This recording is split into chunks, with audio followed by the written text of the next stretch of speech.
Hello everyone, आज हम सीखेंगे कक्षा 10वीं गणित अध्याय 4 की प्रश्नावली 4.3। प्रश्न क्रमांक 1 हमें यहाँ दिया गया है, निम्नलिखित द्विघात समीकरण के मूलों की प्रकृति ज्ञात कीजिए। यदि मूलों का अस्तित्व हो तो इन्हें ज्ञात कीजिए। और यहाँ हमें पहला प्रश्न दिया गया है 2x² - 3x + 5 = 0। हम सीधे तौर पर यूं कह सकते हैं कि यहाँ बोला गया है कि निम्नलिखित द्विघात समीकरण के मूल ज्ञात कीजिए। यानी ये समीकरण जो हमें दी गई है ये द्विघात समीकरण है, और द्विघात समीकरण को हम हमेशा ax² + bx + c = 0 के रूप में व्यक्त करते हैं। तो हम यहाँ इस ax² + bx + c = 0 से इसकी तुलना कर देते हैं। तो हम यहाँ लिखेंगे समीकरण की तुलना ax² + bx + c = 0 से करने पर हम यहाँ इस मान के बारे में चर्चा कर लें कि यहाँ a का मान क्या रहेगा, b का मान क्या रहेगा और c का मान क्या रहेगा। तो हम कह सकते हैं कि स्क्वायर वाले फॉर्मेट में जो मान चलेगा वो हमेशा a का रहेगा। यहाँ स्क्वायर के फॉर्मेट में हमारे पास दे रखा है 2, यानी हम कह सकते हैं कि a बराबर हो जाएगा 2। फिर रेखिक जो मान रहेगा वो b का रहेगा। यहाँ रेखिक में मान चल रहा है हमारे पास 3, तो हम कह सकते हैं आप कि b बराबर हो जाएगा -3। और c जो होगा वो हमेशा संख्यात्मक मान होगा। यहाँ हमारे पास c के बराबर दे रखा है 5।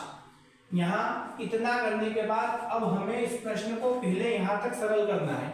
हमें इनकी प्रकृति ज्ञात करनी है।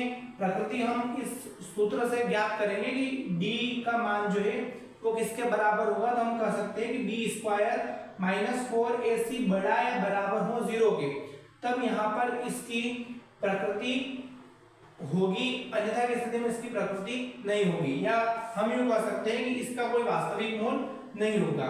अगर ये दोनों कंडीशन बन रही है कि b² - 4ac बड़ा या बराबर है 0 के, तो हम इसकी अस्तित्व की जांच करेंगे। और अगर साथ में ही कंडीशन ये बन रखी है कि b² - 4ac बराबर 0, तब हम इसके अस्तित्व की जांच करेंगे, अन्यथा की स्थिति में हम इसकी जांच नहीं करेंगे। तो इस सूत्र में मान रखने की हम शुरुआत करते हैं। हमारे पास जो भी मान आएगा वो d के बराबर आएगा, यानी हम यहाँ कह सकते हैं कि d बराबर b का स्क्वायर। हमारे पास यहाँ b का मान है -3 और इसका स्क्वायर करना है, यानी हमने पूरे का स्क्वायर कर दिया। फिर चल रहा है माइनस, यहाँ है 4, और हम कह सकते हैं कि 4a और c इन तीनों के बीच में कोई चिन्ह नहीं है, यानी गुणा है। हमने यहाँ गुणे का चिन्ह लगाया। a की जगह हमें दे रखा है 2 और c की जगह हमें दे रखा है 5, बड़ा या बराबर है 0 के। हम इसको सरल कर लेते हैं, तो ये हो जाएगा d। यहाँ इस -3 का स्क्वायर है, यानी -3 का गुणा हम -3 के साथ करेंगे। हमने स्क्वायर के फॉर्मेट को सरल करके इसको 2 बार लिख दिया है। हम इन दोनों का गुणा करेंगे, 3 तिहाई हो जाएगा 9 और माइनस माइनस हो जाएंगे प्लस, यानी यहाँ आया हमारा 9। फिर यहाँ चल रहा है -5 का 2 गुना 10 और 10 का 4 गुना 40, बड़ा या बराबर है 0 के।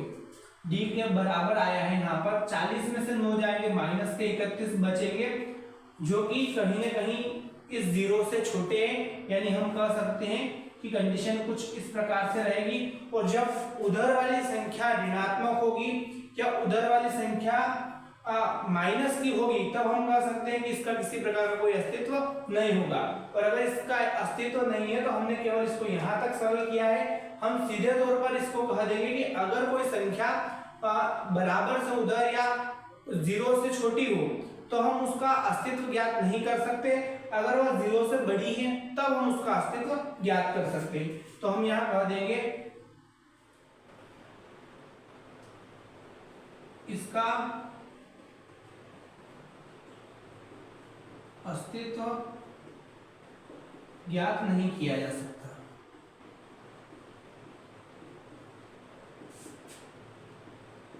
और ये कंडीशन हमारी यहाँ लागू हो रही है कि कोई वास्तविक मूल नहीं है। तो हम यहाँ लिख सकते हैं, अतः समीकरण का कोई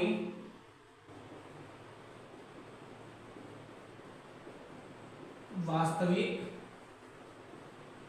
मूल नहीं है। इस प्रकार से हम मूलों की प्रकृति को बड़ी ही आसानी से ज्ञात कर सकते हैं।